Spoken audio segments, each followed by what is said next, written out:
Good morning, everyone. I am Sihle Tabete. So basically, by profession, I am a teacher. I teach at a high school. I own a company called EnviroSync. So we develop technologies mainly with hydroponics and recycling. I also do 3D printing. So yeah, those are the three main things that we do. I'm happy to engage with everyone here. Thank you. Yeah.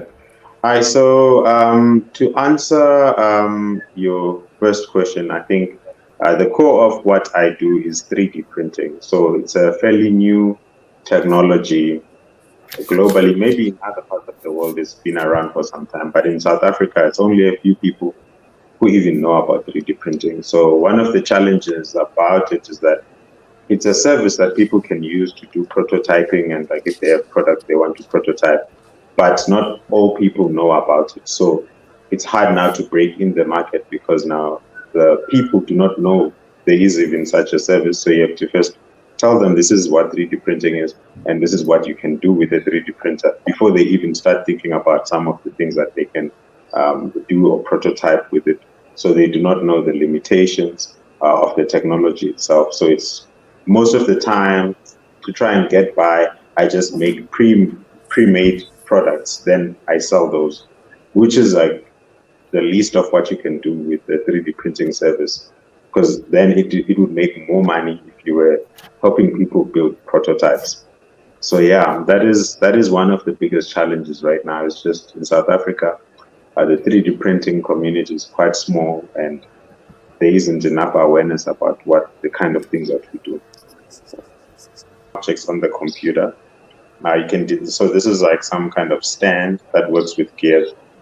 Anything that is made out of plastic, or there's the camera, you can design it on the 3D printer, and then you can print it out. So you can use AutoCAD or any kind of CAD software, and yeah, you can use CADing. So I also do crafts like non-functional parts, which is things that are not like art kind of things. So example of that is this. So this is a lithophane.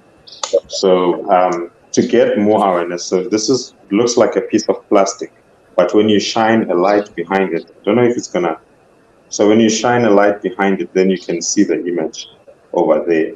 So this is what I do, like for people who are not really into engineering, and I sell lithophanes and various other parts. So if people have broken things in their homes, I say parts of a printer or parts of some machine that you have in the house that you cannot replace, then we can redesign it for you, and then we print out the plastic part. Um, what are you doing to educate or let people know about 3D printing? So far, I work at a school, and I've tried to get our school to buy a 3D printer. So with my learners, there is a small 3D printer at school that we use like for STEM projects and so on. So that is what I'm doing. I mean, it's very small scale, but there are other people who are into 3D printing. I know there's a gentleman in Cape Town who's got a huge 3D printing farm, but mostly it's just small pockets of people who do 3D printing. It's an exciting technology. I think it's amazing if we could really get into it in South Africa. It would change so many things. Like it really cuts down time. If you want to design a part, you really can just like design something on your computer and have your prototype by tomorrow.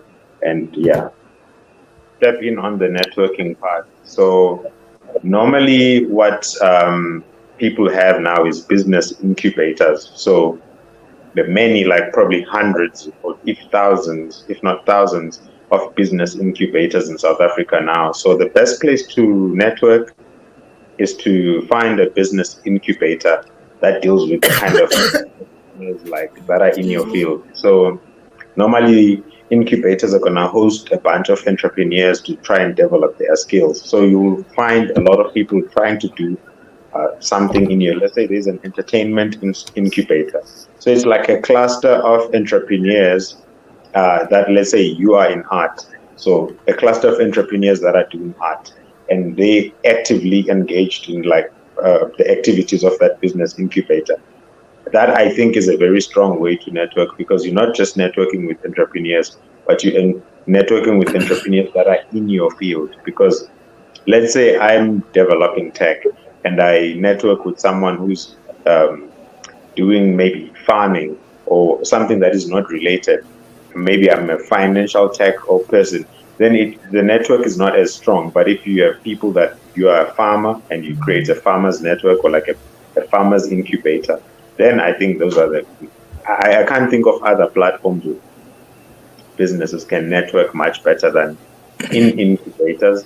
Even sometimes investors target those incubators because they know if they are looking for people to invest in, like for their funds, that is one place where they will find a whole lot of people instead of like finding each entrepreneur on their own, because that is more expensive for the investment firm. Yeah. So I think incubators are the way if you're looking for networking. Might not have like direct sales impact, but your network gets stronger when you're trying to troubleshoot things. So how do I go about finding an incubator?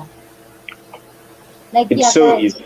So, for example, I was in Stellenbosch, so and each university right now, Excuse me, everyone. each Am I university, still a part of this? A call disturbed me there for a second.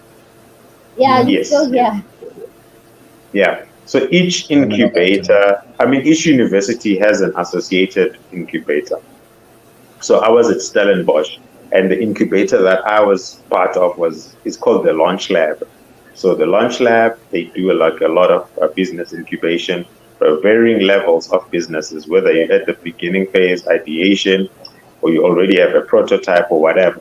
But you will see that in Johannesburg, there is one just next to Wits University here where they incubate people who are more in like software related, like machine learning, developing apps. That's so when you go to that incubator, you find a lot of people who are programming things. They're trying to like develop their own apps every day. They are actively engaged. So let's say you are a developer, you're building something, and maybe you're not good with your back end. You'll find someone who's working on something, and maybe they found a solution to some of the problems that you are facing.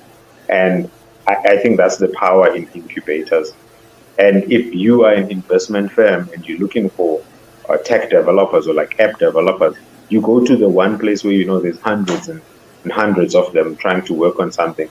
Then you find someone to invest in. So I think incubators are the way. You can basically just type Johannesburg incubator. They are very good with their marketing. You will find a lot of incubators. Just like on Google, like Johannesburg incubator or Cape Town incubator. You'll see. So I'll just name a few that I know. In Stellenbosch, there is the Launch Lab, which I was part of.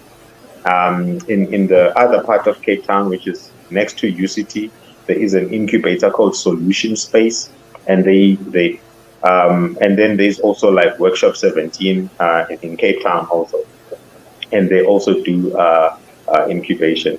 Here in Johannesburg, I know like the Center for, I just forgot the name, but it's just in Juta Street. Um, there is a Center for Software Development or something like that, but they offer courses. They also do business incubation for tech development. I think those are the kind of things that are really nice. And farming also, like they have the farmers network, and there's a lot of incubation. Some of them are funded by the government actually. So going there might be free in some of these incubators, especially where they incubate township businesses, because that money is not their money. You don't have to pay to be a part of that incubation program because the government has already paid for it beforehand. Yeah.